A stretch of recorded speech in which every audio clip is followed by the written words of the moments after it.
नमस्कार, स्वागत है आप सबका मेरी इस वीडियो में। तो इस वीडियो में हम बात करेंगे बेसिक फर्स्ट सेमेस्टर विषय की अगर बात करें तो केमिस्ट्री सब्जेक्ट का मोस्ट इम्पोर्टेंट क्वेश्चन।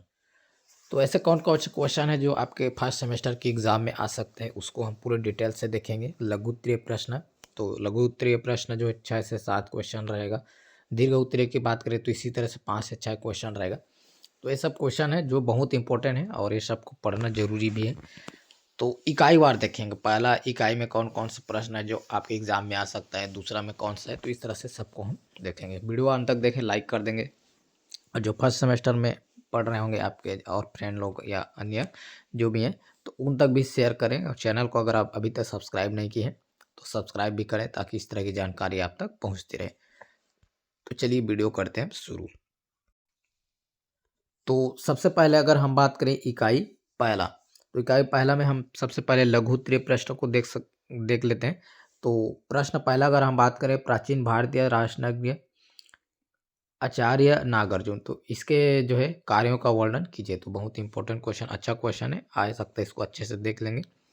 प्राचीन काल के लौह प्रौद्योगिकी के बारे में समझाइए। अगला हम बात करें प्रश्न तीसरा, निम्न पर टिप्पणी लिखिए। अब बाउस सिद्धांत, पाउली का अपवर्जन नियम, हून का नियम, बहुत इंपॉर्टेंट क्वेश्चन है सब भी।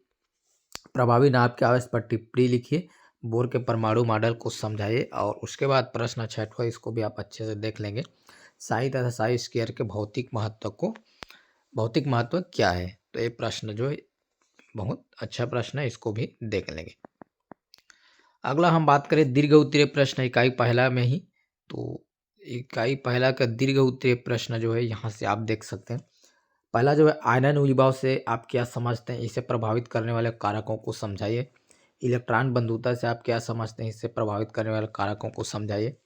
विद्युत ऋणात्मकता क्या है, इसकी आवर्तीता को स्पष्ट करते हुए इसे ज्ञात करने की विभिन्न विधि का वर्णन कीजिए।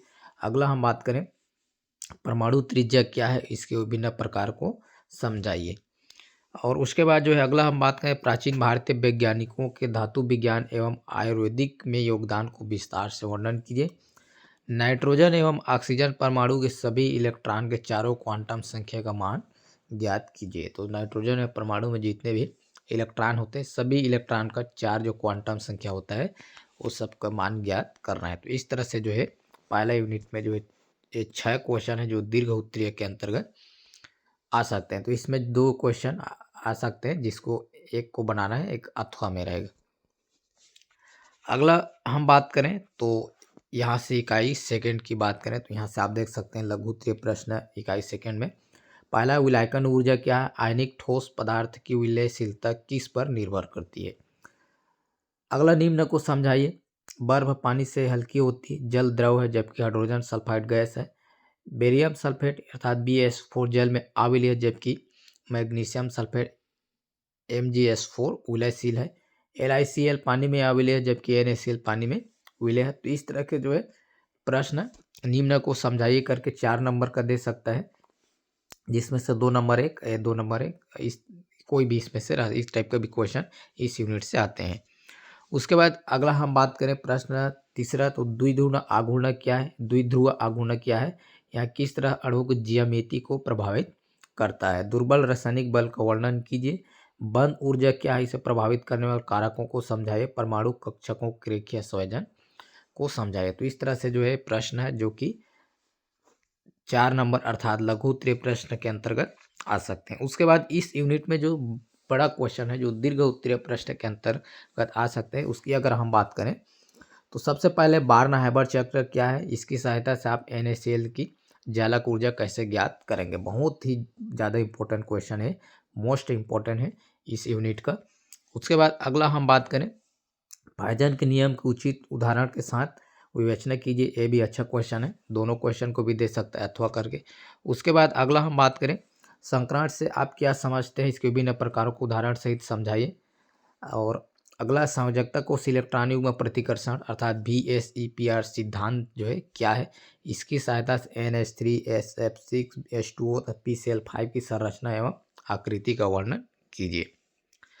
उसके बाद अगला हम बात करें, ऑक्सीजन एवं नाइट्रोजन अणु के बनने में अणु कक्षक आरेख, तो इसको भी आप अच्छे से देख लेंगे। अणु कक्षक आरेख बनाने को जो है कोई भी परमाणु या अणु को दे देता है और उसका अणु कक्षक आरेख फिर आपको बताना रहेगा। उसके बाद अगला क्वेश्चन की बात करें जो कि इस यूनिट में दीर्घ उत्तरीय प्रश्न के अंतर्गत आ सकते हैं, तो निम्नलिखित की आकृति एवं संरचना को समझाइए। तो ये सब जो प्रश्न है इसमें जो है आपको देखने को मिल सकता है। और उसके पश्चात अगला हम बात करें इकाई थर्ड, तो इकाई तीसरा में जो सबसे पहले लघु उत्तरीय प्रश्न की अगर हम बात करें तो सबसे पहला जो है प्रश्न पहला, विकर्ण संबंध क्या है। तो विकर्ण संबंध के बारे में जो है पूछ सकता है और Li एवं Mg यहाँ पे जो है विकर्ण संबंध को समझाए। इसके मध्य जो लिथियम मैग्नीशियम के मध्य जो विकर्ण संबंध है उसको आपको समझाना है। तो बहुत बढ़िया प्रश्न है, ये 4 नंबर में आ सकता है। उसके बाद अगला है प्रथम समूह के तत्वों के संकुलन प्रवृत्ति को समझाइए। अक्रिय युग्म प्रभाव क्या है और फुलेरिन पर संक्षिप्त टिप्पणी। उसके बाद अगला जो प्रश्न है जो कि इस यूनिट में आ सकता है लघु उत्तरीय के रूप में, सिलिकेट क्या है, इसके विभिन्न प्रकार, संरचना एवं उपयोगिता को समझाइए। उसके बाद इस यूनिट में अगर हम दीर्घ उत्तरीय प्रश्न की बात करें तो सबसे पहले क्षारीय मृदा धातु क्या होती है, इसके भौतिक और रासायनिक गुण को समझाते हुए क्षार धातु एवं क्षारीय मृदा धातु की तुलना कीजिए। अगला हम बात करें प्रश्न सेकंड, कार्बाइड को समझाते हुए उसके प्रकारों का वर्णन कीजिए। नाइट्रोजन एवं फास्फोरस के ऑक्सी अम्ल को समझाइए। बोराजोल बनाने की विधि, गुण एवं संरचना को लिखिए। बोराजोल को अकार्बनिक बेंजीन क्यों कहते हैं, ये जो है प्रश्न बन रहा है। उसके बाद अगला हम बात करें तो पी ब्लॉक तत्वों के सामान्य लक्षण को लिखिए। तो ये जो है प्रश्न आ सकता है। उसके बाद अगला जो प्रश्न है इकाई चौथा, जिसके अंतर्गत आप लघु उत्तरीय प्रश्न की बात करें तो इकाई चौथा में जो है बहुत से ऐसे क्वेश्चन है जो छोटा छोटा है, 2 नंबर वाला। तो जैसे लघु उत्तरीय प्रश्न 4 नंबर का है तो इसमें से 2 क्वेश्चन एक साथ दे सकता है। जैसे मान लो इसको 2 नंबर का दे दिया, इसको 2 नंबर, इसलिए इस यूनिट चौथा यूनिट में आपको ज़्यादा क्वेश्चन को पढ़ना पड़ेगा क्योंकि छोटा छोटा प्रश्न है, ज़्यादा दीर्घ उत्तरीय प्रश्न लायक बहुत कम है इसमें। तो जैसे अगर 10 नंबर क्वेश्चन दीर्घ उत्तरीय आएगा तो इसमें से 10 नंबर में जो है आपको 4 प्रश्न दे सकते हैं और अथवा में और 4, तो इस तरह से एक प्रश्न में आपको 8 प्रश्न देखने को मिलेगा दीर्घ उत्तरीय। इस कारण इस यूनिट में खासकर चौथा यूनिट में आपको ज़्यादा क्वेश्चन को देखना पड़ेगा क्योंकि छोटा छोटा है, बड़ा रहता तो 10 नंबर का एक प्रश्न दे देता, लेकिन इसमें बड़ा क्वेश्चन उतना नहीं बन रहा है। इस कारण है कि इसमें ज़्यादा क्वेश्चन को लिए हैं और आपको भी ज़्यादा क्वेश्चन पढ़ना ही पड़ेगा। तो चलिए इसमें से देख लेते हैं इकाई चौथा में। तो सबसे पहले लघु उत्तरीय प्रश्न, तो प्रश्न पहला जो है अनुनाद पर संक्षिप्त टिप्पणी लिखे। उसके बाद प्रश्न दूसरा की बात करें मेसोमेरिक प्रभाव क्या है, व्याख्या कीजिए। अगला जो प्रश्न है अतिसंयुग्मन, हाइपर कंजुगेशन, अतिसंयुग्मन क्या है समझाइए। उसके बाद नेक्स्ट प्रश्न की बात करें तो सात संयोजक बंध का समास एवं विसमांस विदलन अर्थात विखंडन, ये आपको जो है उदाहरण सहित समझाना है। अगला हम बात करें कारण बताइए, तो इस यूनिट में जो है 2 प्रश्न इस टाइप का भी पूछ सकता है, तो इसको आप अच्छे से जरूर देखें। इस यूनिट में एक जो क्वेश्चन है वाला क्वेश्चन इसको पूछता है कि वो अम्ल जो है उस अम्ल से प्रबल क्यों है, वो क्षार उस क्षार से ज़्यादा प्रबल क्यों है, इस टाइप का जो है प्रश्न पूछता है। जैसे कि यहाँ पर आप जो है देखेंगे कारण बताइए, ट्राइक्लोरो एसिटिक अम्ल एसिटिक अम्ल से अधिक प्रबल है, यहाँ से आप देख सकते हैं। एथिल एमीन अमोनिया से अधिक क्षारीय है, तो अधिक क्षार है यहाँ से, तो ये जो है अधिक क्षार क्यों है, इस टाइप का प्रश्न पूछता है। मेथिल क्लोराइड मेथेन से अधिक क्रियाशील है, एसिटिक अम्ल की अपेक्षा फार्मिक अम्ल अधिक प्रबल है। तो ये वाला जो प्रश्न है इसको आप अच्छे से जरूर देख लेंगे, इसमें जो है 2-2 नंबर का पूछ सकता है। उसके बाद अगला जो प्रश्न है रेसिमिक मिश्रण के योजन का वर्णन कीजिए।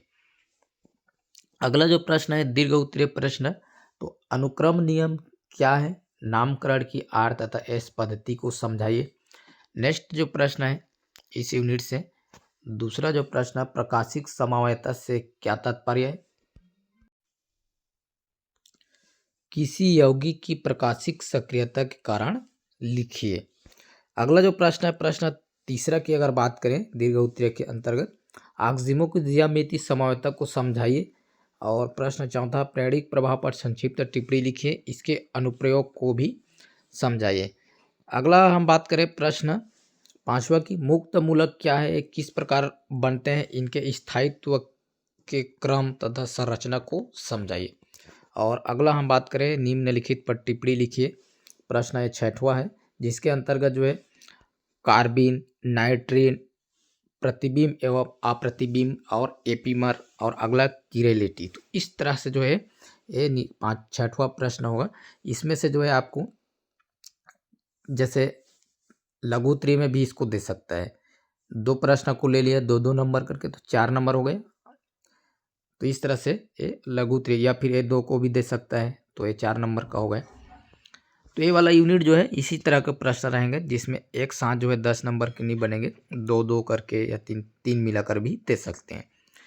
तो इस तरह से जो है यूनिट चौथा, जिसमें दीर्घ उत्तरीय सब प्रश्न आ सकते हैं,